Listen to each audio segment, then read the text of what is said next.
గుంతకల్ నియోజకవర్గం print and electronic media పాత్రికేయ మిత్రులకు గుంతకల్ నియోజకవర్గం జనసేన పార్టీ గౌరవ నమస్కారం తెలియజేస్తుంది. ముఖ్యంగా ఈరోజు ప్రెస్ మీట్ పెట్టడానికి ప్రధాన ఎజెండా మన మాజీ ముఖ్యమంత్రి జగన్మోహన్ రెడ్డి గారికి మానవత్వం లేదు, బాధ్యత లేదు. అంతకు మించి జగన్మోహన్ రెడ్డి గారిది అంత రాజకీయ ఉన్మాదమే అనేటువంటి ప్రధాన అంశంతో ఈరోజు ప్రెస్ మీట్ పెడుతున్నాం.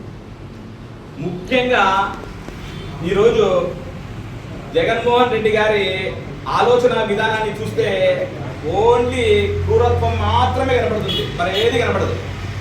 దానికి ప్రధానమైనటువంటి నిదర్శనమే ఒక 15 రోజుల కింద జరిగినటువంటి పొదిలి ఒక ప్రచారం. ఈయన రోడ్ షో చేసుకుంటూ వెళ్తుంటే వైసీపీ అల్లరి మూకలు చేసినటువంటి ఏదైతే వాళ్ళ అధ్వానమైనటువంటి ఆలోచన విధానంతో పోలీసుల మీద, సామాన్య ప్రజల మీద రాళ్ళేసినని చూశారు. దాన్ని దృష్టిలో పెట్టుకొని పోలీసు యంత్రాంగము ఇంటెలిజెన్స్ రిపోర్ట్ బేస్ చేసుకొని రాబోయే పల్నాడు సభకి ముఖ్యంగా ఆయన పరామర్శకు పోతామంటే కూడా అఫీషియల్ పర్మిషన్ ఇచ్చి ఒక 3 వెహికల్స్ 100 మంది వెళ్ళండి అని చెప్తే ఈయన ముఖ్యంగా ప్రజా ఆర్భాటాలకి పల్నాడుకు వెళ్తూ నానా హంగామా చేసుకుంటూ వెళ్ళడం వలన ఏమాత్రం ప్రతి చట్ట ఉల్లంఘన చేసుకుంటూ పోలీసు ఇచ్చినటువంటి పర్మిషన్ ఏమాత్రం బేఖాతరు చేసుకుంటూ వెళ్ళడం వలన నానా హంగామా రైజ్ అవ్వడంతో ఈయన రెచ్చిపోయేటువంటి మాటలు మాట్లాడుకుంటూ పోతుంటాడు కదా. దాన్ని బేస్ చేసుకొని ఇన్ఫ్లుయెన్స్ అయినటువంటి వ్యక్తులు వస్తూ పోతూ ఈయనకు సంబంధించినటువంటి ముఖ్యమైనటువంటి పెద్ద ఆయన సింగయ్య గారు ఆ టైర్ కిందనే, ఎక్కడైతే జగన్మోహన్ రెడ్డి గారు ప్రయాణిస్తున్నారు అదే టైర్ కిందే పడితే ఏ మాత్రం కనికరం లేకుండా నిజంగా మీరు అందరూ ఆలోచన చేయండి, మానవత్వంతో ఆలోచన చేయండి. ముఖ్యంగా మనం ఎక్కడ రోడ్డును వెళ్తున్నప్పుడు ఏదైనా చిన్న పొరపాటు జరిగి యాక్సిడెంట్ అయితేనే కాసేపు ఆగి 108కి ఫోన్ చేసి సామాజిక బాధ్యతను తెలుపుకుంటాం. అలాంటిది గౌరవ ముఖ్యమంత్రిగా ఈ రాష్ట్రానికి పనిచేసేటువంటి వ్యక్తికి ఏ మాత్రం బాధ్యత లేదా?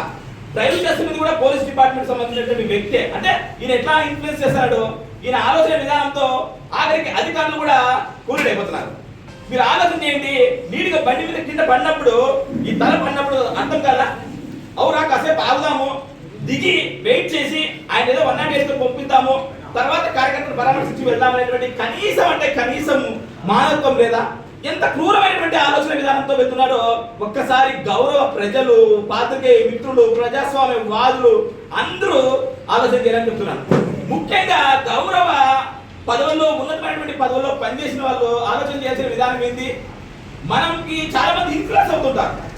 మనం తీసుకునేటువంటి నిర్ణయం, మనం తీసుకునేటువంటి మాట, మన భాష, మన పరివర్తన అన్నిటి మీద మన అభిమానులు, మన శ్రేయభిలాషులు విపరిస్తారు. ఈయన ఏమంటాడు? గౌరవ ముఖ్యమంత్రి స్థాయిగా పనిచేసినటువంటి వ్యక్తి రఫా అనే నర్త అనేటువంటి హోర్డింగ్ సంబంధించినటువంటి మాటలను సమర్థిస్తూ పొట్టేలు నరకట్టు నరుకుతాం, రఫా అంటే ఏమి తప్పేముంది అంటారు. అవునండి, గౌరవ మాజీ ముఖ్యమంత్రి గారు జగన్మోహన్ రెడ్డి గారు కరెక్టే, పొట్టేలు నరుకుతామన్నట్టు నరికేదానికి మేమేం పొట్టేళ్ళంగా తలదించుకొని రఫా నరికించుకునేదానికి చూడండి, చుట్టూ నిస్వార్థమైనటువంటి ఆలోచన విధానంతో, బలమైన సామాజిక బాధ్యతతో జనసేన పార్టీలో పనిచేసినటువంటి ప్రతి ఒక్క కార్యకర్త కొదమ సింహాల లాంటి వ్యక్తులు ఖచ్చితంగా అంటే రాబోయే రోజుల్లో మా జోలికి వస్తే వెంటాడతాం, వేటాడతాం తప్ప మీకు బలయ్యేదానికి సిద్ధంగా లేవు. గత ప్రభుత్వంలో 5 సంవత్సరాలు మీతో పోరాటం చేసి ప్రజల మన్ననలు పొంది ప్రజాస్వామ్యబద్ధంగా ఈరోజు అధికారం చేజిక్కించుకొని ప్రజలకు సురక్షితమైనటువంటి పరిపాలన అందిస్తున్నాం. మీరు అదే ఆలోచన చేయకపోకుండా ఎంతసేపు కాంట్రవర్సీకే తప్పితే, మీరు ప్రజా ఆర్భాటాలకి తప్పితే ఇంకా ఏం పని చేస్తున్నారు? మీరు గౌరవ ముఖ్యమంత్రి స్థాయిలో పనిచేశారు, గౌరవమైనటువంటి వైసీపీ నాయకులంతా 5 ఏళ్ళు పరిపాలన చేశారు. నేను ఒకటే మాట చూడి అడుగుతున్నాను, మమ్మల్ని కన్స్ట్రక్టివ్ గా, నిర్మాణాత్మకంగా ప్రశ్నించండి. పోలవరం ఎంతవరకు కంప్లీట్ అయింది? అమరావతి ఎంతవరకు కంప్లీట్ అయింది? కొత్తగా ఏదో పెనకజర్ల ప్రాజెక్ట్ అంటున్నారు, ఏది గోదావరి నుంచి అనుసంధానం చేస్తూ పెనకజర్ల వాటర్ ప్రాజెక్టు, అదేం చేస్తున్నారు? మీరు చెప్పినటువంటి హామీలు సూపర్ 6 ఎంతవరకు వచ్చినాయని కన్స్ట్రక్టివ్ క్వశ్చన్ చేయండి. ప్రతి దానికి మేము సమాధానం చెప్తాం. లేకపోతే ఆ పని ఎలా చేయాలని చెప్పి మా నాయకులకి ఖచ్చితంగా బాధ్యత తీసుకొని ఇనిషియేటివ్ చేస్తాం. అంతేగాని పొద్దున్న లేచిన నుంచి విమర్శలు. ఏం విమర్శలు? ప్రజలకు ఒకటైనా పనికొచ్చే విమర్శలా? అంతెందుకు మా గుంతకల్ నియోజకవర్గం కూడా చెప్తున్నాను మా గౌరవ వైసీపీ నాయకులకి, పొద్దున్న లేచాలంటే కన్స్ట్రక్టివ్ క్వశ్చన్ ఏంటి? స్పిన్నింగ్ మిల్ ఏమైందని అడగండి. మాట గుత్తికోట పర్యాటక ప్రదేశం అన్నారు, ఏమైందని అడగండి. మమ్మల్ని క్వశ్చన్ ఏంటి? కన్స్ట్రక్టివ్ గా రోడ్ అన్ని సస్యశ్యామలు చేస్తామన్నారు, ఏమైందని చెప్పండి. గుత్తి వాటర్ ప్రాజెక్ట్ గురించి మనం క్వశ్చన్ చేయండి, మేము చెప్తాము. లేకపోతే మీ గౌరవ సలహా సూచనలు తీసుకొని ఖచ్చితంగా రాబోయే రోజుల్లో ఆలోచన చేస్తాం. కన్స్ట్రక్టివ్ గా ఒకసారి తెలంగాణ అసెంబ్లీని చూడండి, వాదాలు రెండు ఎంత బాగుంటాయో. అసెంబ్లీకి రాండి మీరందరూ, 11 మంది అయితేనేమి. మా నాయకులు ఒక చోట 2 చోట్ల ఓడిపోయినా కూడా ప్రజల్లోనే నిత్యం ఉంటూ నిజమైన ప్రజానాయకుడిగా ముందుకెళ్ళాడు. మీరు రాండి అసెంబ్లీకి వచ్చి కన్స్ట్రక్టివ్ గా క్వశ్చన్ చేయండి. ఈ మీరు కొత్తగా అనుకున్నటువంటి నదుల అనుసంధానానికి సంబంధించినటువంటి బెనగజర్ల ప్రాజెక్టు, ఇది తప్పు ఇది ఒప్పు ఇలా చేయండి అని చెప్పి మంచి ఆలోచన విధానంతో మాకు ఆన్సర్ చేయండి. మేము ఎందుకు తీసుకోము? విమర్శల్ని కానీ సద్విమర్శల్ని కానీ ఏ విమర్శలైనా కానీ మంచి ఆలోచన విధానంతో పట్టించుకొని మేము ఈ స్థాయికి వచ్చాము. మీలాగా ఏకపక్ష ధోరణితో ఎక్కడైనా మేము వెళ్ళింది లేదు. ముఖ్యంగా గుంతకల్ లోకల్ నియోజకవర్గంలో అయినా రాష్ట్రంలో ఉన్నటువంటి వైసీపీ నాయకులకైనా ముఖ్యంగా మా గౌరవ మాజీ ముఖ్యమంత్రి గారికైనా తెలియజేసేది ఒకటి, వీలైతే కన్స్ట్రక్టివ్ గా క్వశ్చన్ చేయండి. లేదనుకో మీలాంటి మభ్యపెట్టే మాయపెట్టే మాటలన్నింటినీ ప్రజలు గమనిస్తున్నారు. ఆల్రెడీ మననే తగిన బుద్ధి చెప్పారు.